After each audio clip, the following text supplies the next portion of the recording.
Welcome to the Marketing on a Shoestring Podcast. I'm your host, Stu Lees, and over my 30-year career as an entrepreneur and global marketer, I've heard the same question come up again and again.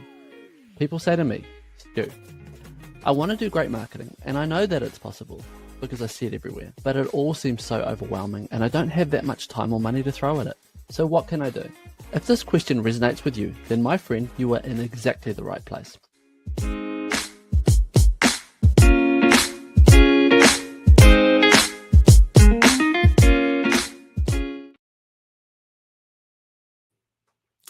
Hello, everyone. Welcome to the episode 1 of our podcast, and we're live streaming that. And I want to introduce the why am I live streaming a podcast before we get a guest on and give you some background stuff. So one of the things that I promote when I train people with marketing is that you must set goals in order to get your things done in a way that you are forced into doing it, but also in a way that is highly efficient and effective so that you can reuse some of the content and events and things you do. So for me, live streaming a podcast is instant content. Like you're all out there now watching, it's instant content. It means I can record it as a podcast as well.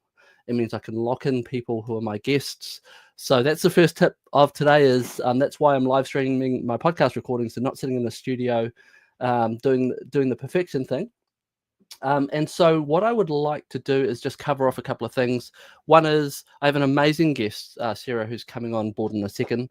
But I want to be, and I'm really, really keen for you to drop into the comments and say hi, and also ask questions. Like if there's a point that we raise, or if there's any questions that you have around anything to do with marketing, particularly marketing on that shoestring budget, which is what this topic's all about, then I want you to drop in questions. And Sarah and I will be happy to answer them, but we won't answer them until the end of the interview, okay? And that's going to help me preserve the podcast recording without having to focus too much on editing and, of course, spend too much money and time on editing. So that's why the questions are going to be answered at the very end.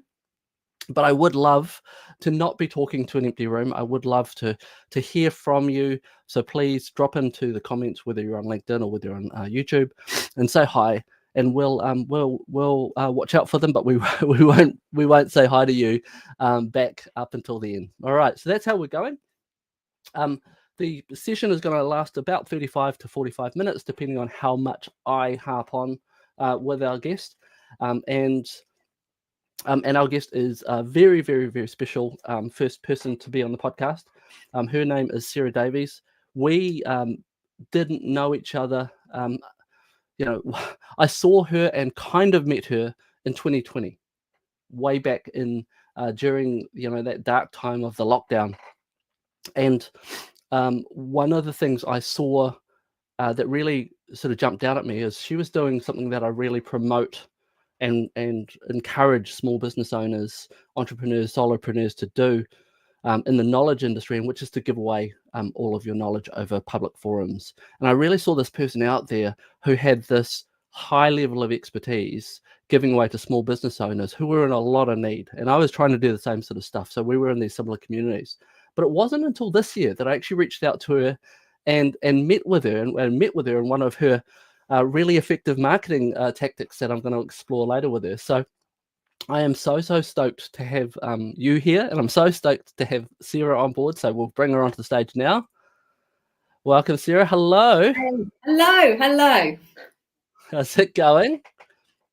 Awesome, thank you. Good to be here. And for context, where are you connecting from in the world? I am connecting from Auckland. Lovely. And what suburb? Ellerslie, Auckland. I'm connecting from Silverdale on my little farm in Auckland for those internationals who are tuning in. And Sarah, I started off in the background talking about how I first came across you and noticed you, right? And I've since super stalked your LinkedIn profile and looked at your bio and done all of that sort of creepy stuff. But I would really love to take you back into that time. Okay. I saw you out there in some doing workshops and webinars and things and helping people out. There was a lot of focus in the messaging you were sending out was around helping people get their pricing right, those sorts of things. But when I look at your profile, it looks like that 2020, 2019, 2020 was kind of like a year of change for you too. So take us back there. What were you doing in that time, and sort of what led you to there? Yeah. Okay. So I was going back a little bit before then. I started my entrepreneurial journey very, very young. I had my first business when I was 8 years old. And then jumping forwards, I was actually on my kind of third business, but my second adult business, where I had set up an agency, a marketing agency. And when my husband and I got married, we promised each other we would let each other follow our dreams. Now, the first 10 years of our marriage, he didn't appear to have any dreams, which was awesome because I had enough for both of us. So it was working great. And I thought, oh, okay, maybe he's just, not a dreamer or not ambitious, and that's fine. And then he came home one day and said, I've been offered an opportunity in Singapore and I really, really want it. And I have been building up my agency. And so I would like to say that we popped champagne and celebrated. We didn't. We argued like cat and dog for 3 weeks, and we couldn't both win, right? And it was his turn. It was his turn to follow his dream. So I sold my agency and we moved to Singapore. One of the gripes that I had with my agency was that I would have these amazing people who came to us and they wanted to work with us. They had this incredible expertise, but they weren't generating enough income to outsource to us as an agency. And so they were stuck in this chicken and egg. And they would be like, how can I get the business skills? And there wasn't really a place to learn the business skills that they needed to get to that point. And so when I returned from Singapore, I was really starting back at square one. And I started off doing a little bit of consulting and just, got to a point where I was like, what do I really, really love doing? And that was teaching people who are awesome at what they do, how to be able to amplify and turn that into a profitable business that it makes them financially stable. So I started off doing a lot of one-to-one. I transitioned from a consultant to a coach. Started off doing a lot of one-to-one work, especially during that COVID time. And then transitioned from doing the one-to-one into a small group program that I developed. And then from there, it evolved into the mentorship that it is today. Wow. And so tell me, what was that time period? What was the timescale for context? So I came back from Singapore in 2017. I was contracting. I was doing like marketing consulting for probably 2018 to 2000. Yeah, about middle of 2018 or the end. Then I transitioned into the coaching. And my first program would have been, so I did one-to-one from like 2019, I would say, and then transitioned into the first group program, I think quite quickly afterwards, actually, because we're only on 2025 now and the mentorship is in its third, we're about 3.5 years in. So that first program went for probably about a year. It was, to be honest, it's all a little bit murky around COVID, and there would have been a crossover as well. So I remember when I wanted to transition away from one-to-one coaching, I signed up X amount of clients so that I had financial stability, and then I put all my time and energy into building out the mentorship and the platform and everything. So I, during that time I was transitioning and then went into the mentorship. And so from knowing you work with a lot of people who are selling their time at the moment, or are wanting to sell their time. A lot of consultants, people who have maybe moved from a career where they've been paid a salary. Maybe if something's changed in their life, they've gone into this idea of like, you know what, I can do this on my own and become a freelancer or a consultant or whatever and go down that journey. you took the journey of, you might want to call it consultant or freelancer, whatever the label is, right? Yeah. And then moved into sort of coaching and the group side of this. Would you recommend that journey to someone who is in that space? Yeah? Yeah, absolutely. Yeah. And it's one of the things that we help a lot of our clients transition with. And it actually has to be a well thought out transition, For sure. If you've got to pay the bills, then you can't necessarily leap all in, and having that time to be able to build up and still have income coming in. So it has to be really carefully, planned out to be able to do that. So I promised you some potentially challenging questions, and I think this one's pretty moderate in terms of the challenge side of things, but I really, the goal of this podcast is not just to help people learn things and not regurgitate anything that's on there, out there at the moment. The goal of this podcast is to really challenge our small business owners, our entrepreneurs, our solopreneurs. I want to challenge thinking and mindsets. One of the mindsets that I get approached with a lot, and I'm sure you must get approached with it too, and so I'd love your idea on this, is there are a lot of young entrepreneurs or new entrepreneurs who decide to go straight to coaching, straight to group. And they haven't necessarily done the reps of one-on-one. So how do you feel about that? What do you see that, this idea of like, I want to start a giant group program. I've watched a Kajabi video and I've fallen in love with this idea. What's your advice to entrepreneurs getting going with that type of thinking? Yeah, so there's a couple of things here. The first one is, where are you coming from? What's your background? So if you've already, say, been coaching as an employee or in somebody else's company, and you've got that experience, and you know that you have got a process and a methodology that works, then that's really the first thing. You can't go from having some ideas in your head into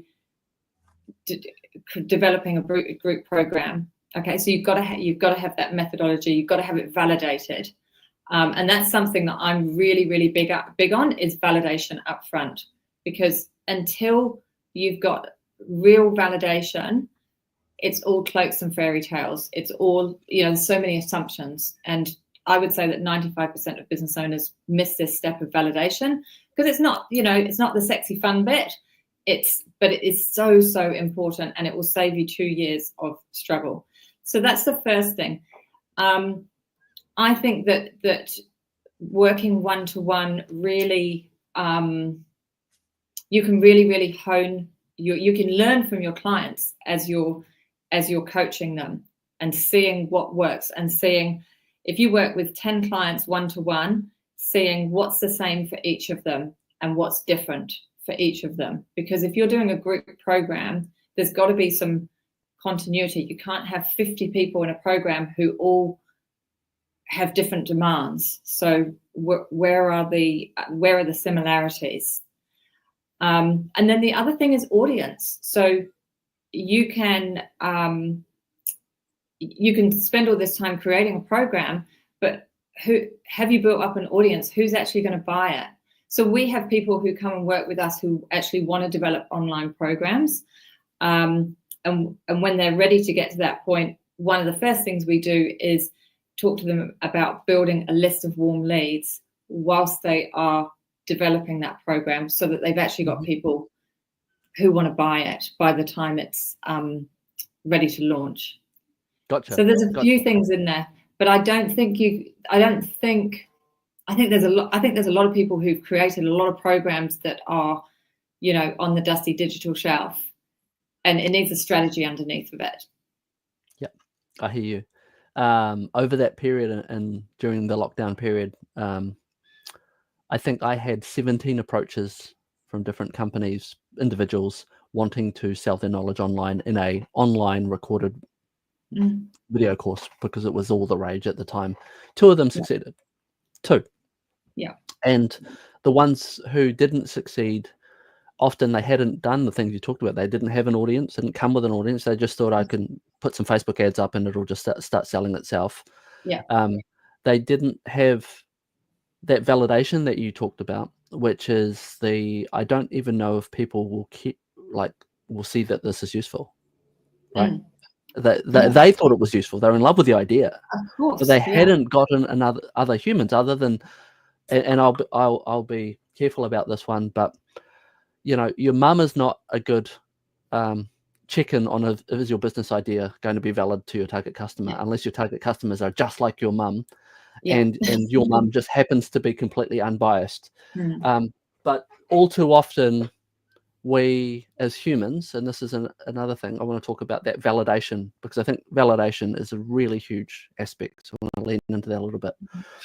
Why do people not seek validation?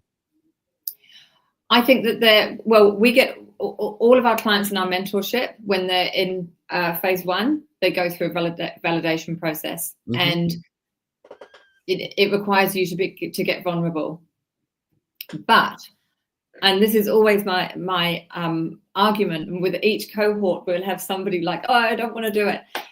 It's just research. It's just you're in this beautiful space where you can say, I'd really like your advice. I'd really like your feedback. And then whatever they say is fine, because it's just the research phase. You haven't actually put all that work in. Yeah, and you can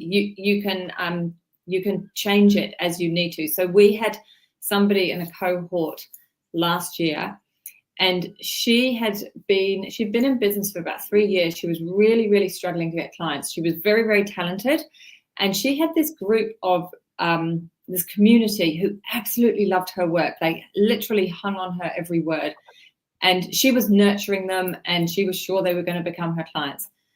When she went through that validation process, what she found out was that they were way too early in their business journey to hire her. Now, she was devastated. I was ecstatic. I was like, brilliant. Now we know because it flushes everything out. Now we know what the problem is. So you've got 2 choices. You can either keep the service that you've got and start talking to the right people, or you can create something for people who are earlier in their business journey, for these people who are actually ready to buy, who you've been nurturing, who absolutely love you. And so it flushed that out. And so it's just so valuable. Even if you don't like the answer, we can work with it, right? I love it. I mean, I've encountered that. What springs to mind is I had a client whose business got decimated. She was a physio. She had a dozen physio branches around the country, and because the doors shut over that period, their business just almost closed down. She decided to upskill herself into nutrition training. She wanted to do an online nutrition program. She had these recipe packs, all this sort of stuff, all built it all, right? Yeah. Put some Facebook ads up, didn't sell one, didn't get any leads. Came to me as a friend and said, look, I think it's just a terrible idea. And I said, well, you've only tried the validation from one angle. And I think it was about her 6th or 7th attempt at validating in small blocks that she found what unlocked it all within a few months too. It was lots of effort, which unlocked it to the point where I remember one day she got over 1,000 leads one day from one comment on Facebook. Wow. That she made. She made a Facebook group comment. Yeah. And the comment was, which ended up being, for her, this is a strategy we're going to use to grow the business forever. As we're going to make hyper intelligent comments, very, very generous comments on Facebook groups around the world within the realms of rules for the Facebook admins, so that they don't get pinged to promote a thing. And she just chose generosity as the way to get people to then come into her group and buy the product. Yeah, brilliant. And so it's such a huge thing. So I'm gonna take I love this topic. We're gonna sit on this topic a little bit more. Okay. So what are some ways what are some things that people need to validate about what they want to take to market? So you've talked about the context of your target customer. Target customer, you may have an audience of a whole lot of entrepreneurs who are just starting out, but you might have a solution which is, as you've said, for people who are actually in a more of an emergent stage in terms of growth, where they might have staff and they might be growing to a certain point and they might really need the thing. Yeah. So what are some other areas that need to be validated for a small business owner to really start unlocking and moving forward? Sure. So the first thing is starting with you. So actually, what is the business design that you want? What's going to make you happy? What's going to bring you joy? Because after all, you want to build a business that you actually love and not get carried away, building a beast of a business that you actually don't love, that is set up in a way that doesn't work for you. So that's one of the key factors. Then it's really looking at who is your ideal client, and this is not just geographically or the 20 to 40-year-old woman, but really who are they, and not being afraid to niche down, because people are really looking for tailored, specific solutions, and there are enough people out there, especially we can all be global, right? Well, actually, it depends. If you've got an in-person business, then you can't. If you're a podiatrist, for example, but depending on what your business, it doesn't necessarily have to geographically be restricted. So, who is the ideal client, and then what is the service that you are creating? What is the offer that you are creating, and how are you going to reach those people? Mm-hmm. So, getting really clear on all of those things and actually talking to them about what you're creating, so that you can get that feedback and find out what they value. Some people value being part of a community, other people do not. I remember, because we do community events in Auckland a couple of times a year. And I remember one of my clients a few years ago, we were having an end of year party, and she emailed me and said, "Sarah, I absolutely love working with you and I get so much value from it, but I've got absolutely no interest in driving across Auckland on a Friday night to meet with other people in the community." I was like, that's absolutely fine. Whilst there's other people that will fly up, right, from Wellington or wherever to be there. So everybody is different. So it's really understanding what are your people like? Do they want to have community? Do they value that? Do they want, do they want in person? Do they want online? Do they want to learn privately? What is important to them and what is not? And the only way you can do that is by actually having these conversations. And so let's dive into those conversations, because I'm a massive advocate of this, and I'm going to underpin this with another tip from my end. I think we all need to learn. Actually, I'm going to go back a bit. I'm going to go back a step, because I'm going to sort of add lens to the why we don't like validation. Most of us hate rejection. Yeah. And most of us, when we're launching our business, are horrified that we might fail.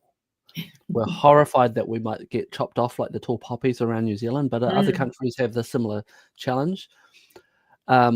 If you're like Stu, who grew up on the North Shore, who never ever asked someone out for a date because he was scared of rejection, we all hold these things inside ourselves, and they become way too powerful than they're really worth. Right? They're there to protect us. I'm a psychology nut, and I know they're based around our ego, but fundamentally, one of the things they do is they make us ask biased questions when we're trying to validate our business. We ask if someone likes something. We don't ask them what they like or dislike about it, right? Yeah. We ask them questions which are going to give us less of a letdown if it's on the negative side. And I think one tip I would really bring to this conversation is we need to learn to be brutal, or get someone else to come in and ask the questions for us if we want to move fast. And to move fast, you need to have that validation crystal clear. Absolutely, right? Absolutely. And I think so. We actually give in the mentorship, when our clients go through this process, we actually give them the email to send out and the questions to ask. And then we'll always get some people that will change it a little bit, you know. And then when I go through it with them, and I'm like, well, what was the answer to this question? Or I didn't actually I didn't sort of ask that one.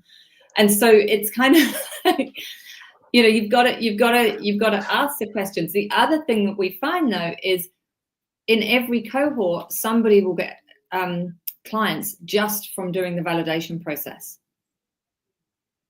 Funny that. Yeah, because actually it ends up being a way, and this is absolutely not the purpose of it, but it ends up being a way where you can have an authentic conversation about what you're creating. And for some people, they're like, actually, this is exactly what I want. Whereas if you said to somebody, can I have half an hour of your time and talk to you, you know, and see if you want to buy what I've got, they'll probably say no. So it's and somebody from when I did the validation for the mentorship is still in the mentorship now. She's in her 3rd year in the mentorship, which is quite funny because I just did the validation. You know, she was one of my validation people that I did my research project on. So it serves so many purposes. It's also really good for your messaging. So actually hearing the words that your ideal client says when they're talking about the problem that they have or what is an ideal solution for them. And then you can actually take that messaging and use it. And then when someone else, someone else is having that same problem and you're like, I get what you mean. Does it feel like such and such? And they're like, yes, it's like you were inside my head. You know, so it serves so many purposes, the validation. But I honestly, 95% of people would rather struggle for 2 years than be uncomfortable for one morning and one afternoon doing some interviews. I feel like there's some people listening now who are cringing and looking away from the camera right now. I feel I've sensed the old me was like very, very much like that. Yeah.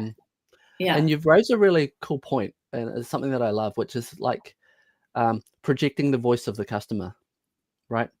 So I remember watching a live stream of a really superstar copywriter, and she was talking about how most people, if they were selling to mums, busy mums, they would say, look, you know, we want to find busy mums in Boston who have this challenge about getting their kids to school on time, right? Yeah. Maybe she says, the way that I write is, as a busy mum, I know what it feels like to get ready for work with a chaotic household, only to have someone vomit on your shoulder 5 minutes before needing to get the kids off to school. Yeah. And all hell breaking loose and knowing you have to hold your shit together. Yeah. And she says, if you can recognize the actual voice of the customer rather than water down what you think they want to hear as advertisers speak, she said, that's when you'll cut through and you'll find your humans. When you find your humans, those are the people who will not only buy from you, but they will also sell for you. Yeah. And I was like, that is, yeah. And what you just said, Sarah, around that whole, the validation process, asking the right questions in the right forum to the right people, gives you their voice back. And I'd 100% go that those replies, never re-articulate them into marketing speak. Do not put them into ChatGPT and get it reworded for your website. Yeah. Put it in raw, right? Exactly. Even if it's a bit messy and ugly, yeah, that copy resonates. And this is the kind of thing that people can do on a shoestring. This is the kind of thing that the solopreneur can do, that they can actually do more effectively than the big business, where the big business, it's not coming, you know, you're sending out one of your employees to do it. It's not coming from your heart. And so it's not the same conversation. So I think that this is a great strategy where the solopreneur has the real edge. Yeah, totally. So let's round off this validation piece. Tell me some places where people can validate their concept or their service or their business. Because when I went to university and did some marketing papers, it was like, you must do a survey, right? Yeah. And I know that is one way, but tell Yeah. us some other ways that are maybe faster, easier, cheaper, Yeah. less So effort. I don't like surveys. I don't like something where it's not a conversation, because I mean I'm asked to do surveys every now and then, and you like get to question 5 and you're like, well, I'm not either of those 3. Oh, I'll just tick one. So it's not true. It's not the real truth. We want to get the real truth. And so it has to be a conversation. I recommend doing it as a half-hour interview so that you stay on track. And even if it starts to turn into a sales thing and they're like, oh, I want this, you stay with your integrity and say, look, we can talk about that another time, but I need to stay in my integrity and just stay with the research, if that's okay. And they will actually respect that. You can do it through putting a post on LinkedIn. You can do it if you go to a networking group, asking at your networking group, what I really need today is to, do you know anybody who fits this profile that would be able to spare me 30 minutes so that I can just pick their brains. I hate that expression, but so that I can get their feedback on something that I'm creating. You can do it through Facebook groups. We've got one client currently, and she is she's a mum. She's a coach for mums who are getting back into the workforce, and she has had great success doing it in Facebook groups and getting people from Facebook groups. So just doing it via your community. In our community, other people in the community who are further ahead, in cohorts that are further ahead, they will always help, when people put their hand up and say, hey, I'm stuck, I'm trying to find a such and such. So the power of being part of communities is so important, for doing this. But if you've just left corporate and you don't have a network, then you can even reach out to people on LinkedIn and just say, hey, this is where I'm at. I would really, really like to get your perspective. And in fact, in a roundabout way, I've only just thought of this. When I first came to New Zealand and I was, trying to get into the agency world here after moving here from Europe, the first thing I did was I wrote to a whole load of agencies and said, can I buy you a cup of coffee and come in and just kind of understand from you how the land lies in New Zealand, in this industry? Mm-hmm. And that was how I got 3 job offers. And I never went for an interview or went through an interview process. I actually just went and said, can I just get your advice, find out how it works here, and just to understand. And it was honestly to understand. But also a great way to open doors. I think you've raised a really important point there, that whole outreach thing has been ruined on LinkedIn, because LinkedIn is one of the few channels in the world where you can find a person based on their location, their job title, and you can talk to them. You can send them a message for free. Yeah. And it's been ruined by people who then send them a message to go and buy something. And so what you did, Sarah, was you held this intention, I'm here to learn. And I think when you are intentionally reaching out to people going, I would just love to explore an idea with you. I'd love to understand how this works. I'm just wanting to grow my network, perhaps. And there's not a thinly veiled ask after it. When you're the receiver of those messages, we all have people talk about the algorithm all the time. And I keep coming back to this point of like the most important algorithm is the brain. It's a human. Yeah. And they're going to read through your crap. They're going to read through your thinly veiled offer. So maybe flip over and drive that intention of, I'm here to learn. And if we connect as a result of that and become friends, great. Yeah. Right. Yeah. And I personally, you and I have met. I saw you back in the day, and we may have exchanged messages back in 2020. I can't really remember. But I connected with you this year because I saw you posting, and this will get onto our next tactic topic. We'll drill into things quickly.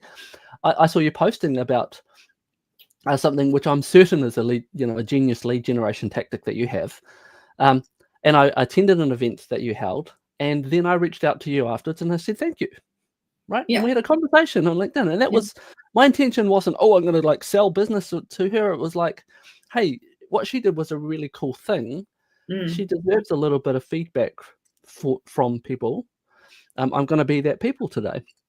Yeah. And here we are, right? Yeah. Yeah. And so tell us about that event. Actually, let's go back a step.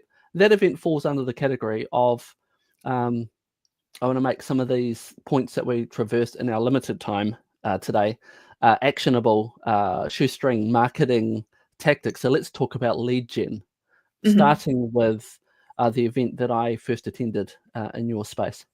Yeah. Yeah. Okay.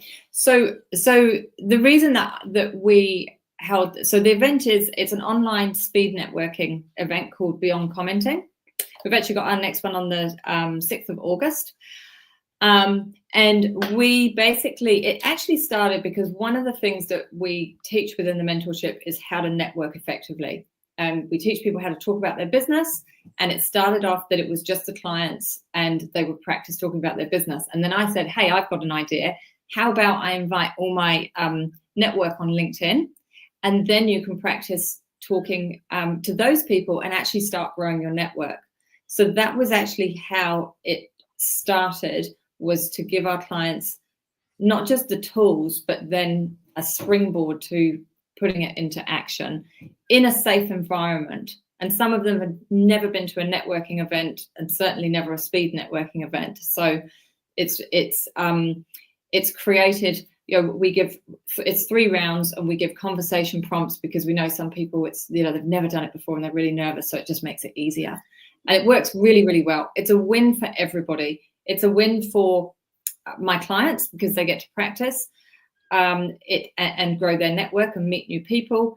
It's a win for the LinkedIn community who come because they get to extend their network. Everyone had a great time.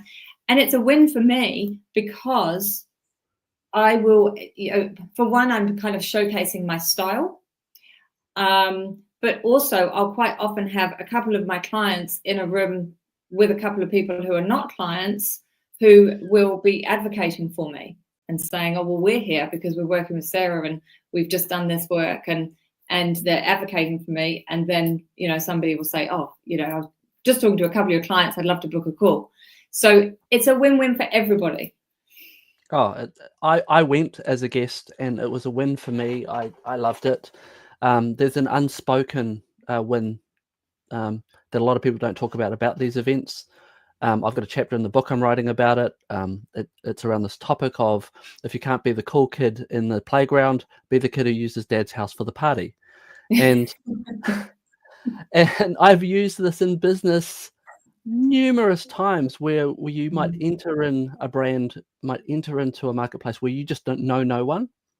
So you host a big event, and purely by being the host of an event where you're bringing in the cool kids, extending the analogy, and everyone has a good time and does that thing that us humans love doing, which is connect with other humans and feel validated. Your brand builds this authority without much effort, right? I know there's effort organizing and architecting these things, but once it's done, the rinse and repeat part of it is such a low cost, high return thing. So I loved what you did. I'd encourage people. We'll put this in the notes of this event as well, and put it on the podcast, to go to the go to Sarah's next one. Strongly encourage it. Now, give me one more lead gen tactic that you think is highly effective. That's on that low. May not be easy to do, but that sort of shoestring market lead generation tactic that you love. Okay, so something that I think is really important. So for me, marketing simplified is attract. You've got to be bringing new people into your world, nurture, building like, know, and trust with them, converting, retaining, and then turning them into raving fans who absolutely love you. I think a lot of people miss that nurturing phase. They have a conversation with somebody, the time's not right, and then they don't want to go back to them. They might get rejected. And it's kind of like, and for the other person, they're like, that was kind of interesting. now's not the right time for me, and then they forget, or so in this nurturing phase, to have created a free resource that which is also called a lead magnet or a free gift in some form. There's lots of ways that you can create one, and having that to fill that nurturing gap, I think, is really important. And you can use that in a lot of ways. You can use it when you're at a networking event and you're having a conversation with somebody and they seem to be interested. You can say, look, I've actually got a free resource that's got some great gems in it that cover what we've been talking about. Would you like me to send you a link when I get back to the office? Yes, please. That would be awesome. You can have it on your website. You can have it, if you're a podcast guest, you can have it at the end of the podcast that people can then go and download. You can use it in so many ways, and it fills that gap between this is interesting and I want to buy. And that gap, it can, like 97% are not ready to purchase when they first come across your website. So it fills that gap. And I often use it if I go to a website and I'm like, this is interesting, but I've already got my 90-day plan and nothing is going to come into that, but I want to kind of hold on to it. I'll download their free resource and spend my time building like, know, and trust, and decide if I want to then go on to contact them. I think it's a wonderful tactic to bring to the picture. And there's something else that the execution following that does as well. So you download a great lead magnet PDF, whatever it is, tool, resource, that's genuinely useful, right? It has to be genuinely useful. Right? Yeah. Like, please don't send people sales things as your lead magnets, please, people. So they receive something genuinely useful. They receive a little shot of dopamine. I did this thing. I took a little risk and gave them my details, and I got this thing. Wonderful. Then, if you're emailing them regularly and keeping in touch, that nurture stuff you talk about, Sarah, and you're doing it regularly, you are subconsciously even if they don't open or reply to any of it, you're proving to them that you are a person who follows up, which is one of the key criteria of any service provider of what I don't want to work with is someone who I have to chase. So if they're sending you constant value and reminders, and even if it's like, hey, Stu, we haven't talked in a while, would love to catch up, even if it's something like that every now and then, it's just a genuine follow-up, which is something that in the world that we're in, our prospective customers are actually craving that. Because we get so much other garbage that is so salesy and so hard out. So I love that. Let's move into, we've got a couple of minutes left, so let's move into a little bit of a lightning round. Okay, so I'm going to ask you some quick questions. Right. Okay. So your favorite free tool for marketing? My favorite free tool would be LinkedIn, because it covers attraction, nurture, and I think that people who are on LinkedIn are great referrers. 100%, and I'm one of them. Best $10 or less investment across business or marketing for your target customer? Best $10 investment, I think, is a notebook. I'm very focused on being intentional, being proactive, and doing a daily morning mindset to set yourself up for a day of productivity. Just taking 3 minutes out of your day at the beginning. And we actually have a little, kind of 5 steps that we take our clients through, so that you're not just being busy, you're actually working on the priorities of the business, the things that are going to move the needle. Wonderful. Most overrated marketing expense? Some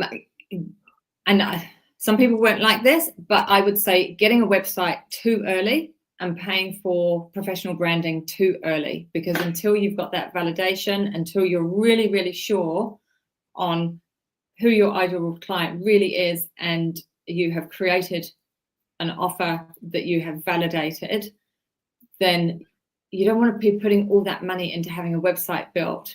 You kind of got to find your place before you have the website built. And I don't believe that having a website built is the the thing that's going to make people work with you. They will work with you. If you have a conversation with somebody and they like your offer and you send them a Google Doc with your offer and how it's going to benefit them, and they've had this conversation with you, they will hire you. You don't have to have a website for people to work with you. But I do think a website has its place and it's important. Just don't make it the first thing you do. All right. So, and the last one, take yourself back to you're coming back from Singapore and you're starting at zero, right? And let's say you had to start over again and you had $100, right? What would be the first thing that you would do? If I had $100 and I had nothing else, I would take 10 people out for coffee who preferably didn't want to have almond milk or oat milk because that would put the price over to $5. So I would have 10 coffees with people and start having conversations. And those people might not be people who I think are my ideal client, but they may be connected to my ideal client. They might be advocates for me. But, just conversations. We've got to be having more conversations. Look, I think that is the best place for us to finish up. The world's a bit of a challenging place for a lot of people, and I've spoken to a lot of people out there who are without a job, right? All of a sudden, right, in the last year. The same advice that you've just said to us, I have said to them, which is you need to set yourself up a daily KPI instead of applying to Seek all day. Yeah. Amongst hundreds, I want you to take one person out for a coffee every single day, 5 days a week minimum. Have a conversation with them, get their advice, get their mentorship, get their feedback, get their validation, whatever it is, whether it's a business idea or the idea of you working somewhere. Those networks are what provide the fastest progression forward for an entrepreneur or for a job seeker. 100% agree. Absolutely. Thank you so much, Sarah. I am just super appreciative of that. We've had a bunch of people ask questions, so we're going to have you back, right? And months down the track, we're going to talk about mindset, because I know that's a topic you love to talk about. You've touched upon it twice, and I was like, oh, I really want to spend another hour talking about mindset. So we're gonna come back and talk about that. So thank you. And for you folks, thank you for the bunch of you who've been dropping comments. I don't know if Sarah's been able to look at any of them, but we've had people from Helensville in Auckland, Boston, Massachusetts. I think that's MA.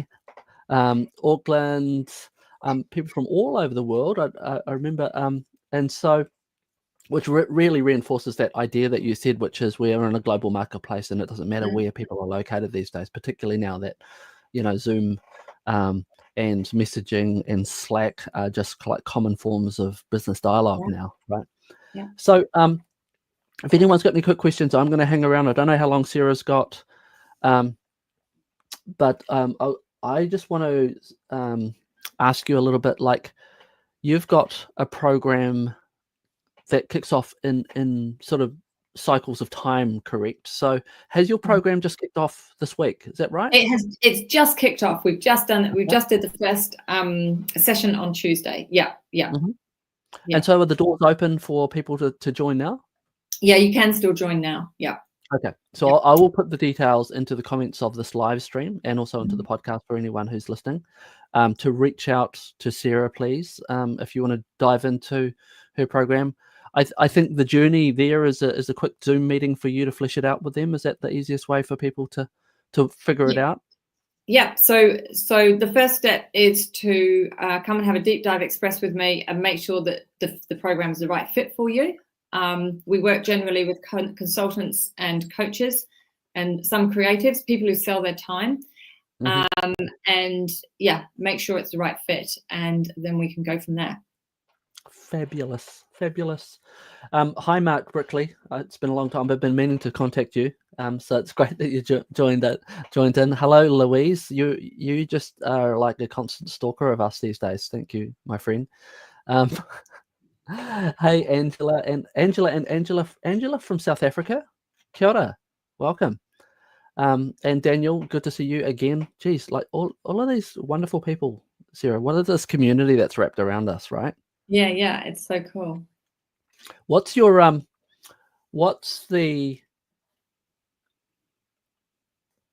how many countries do you feel like you've done business with in the last few years? Because prior to 2019, I probably had done business with New Zealand and Australia as a consultant. What would you guess? Yeah, I would say, so we have quite a few Kiwis living overseas who are in our mentorship. Mm-hmm. I would say they count. Sorry? They count. Yeah, absolutely. Yep. I would say that we have done business with probably 8 different countries in the last few years. Yeah. Wow. Yeah, it's I remember, and this was a Facebook group thing that I did, because I stole my client's idea of going into Facebook and answering questions as a lead generation tactic, and I went onto a bunch of business things, and I think within a space of 3 or 4 weeks, I was having conversations with people in Ireland, in Belgium, in all of these different places that I would never dream of thinking is an accessible marketplace. But I realized that the accessible marketplace was around what people were doing in their situation as opposed to where they were doing it from. Yeah, absolutely. Yeah. And the other thing with that as a lead gen strategy is it feels really good because you're being helpful. So it feels, it feels good. Yeah. And again, I feel like gratitude is underrated these days. Sorry, not gratitude. Generosity is underrated.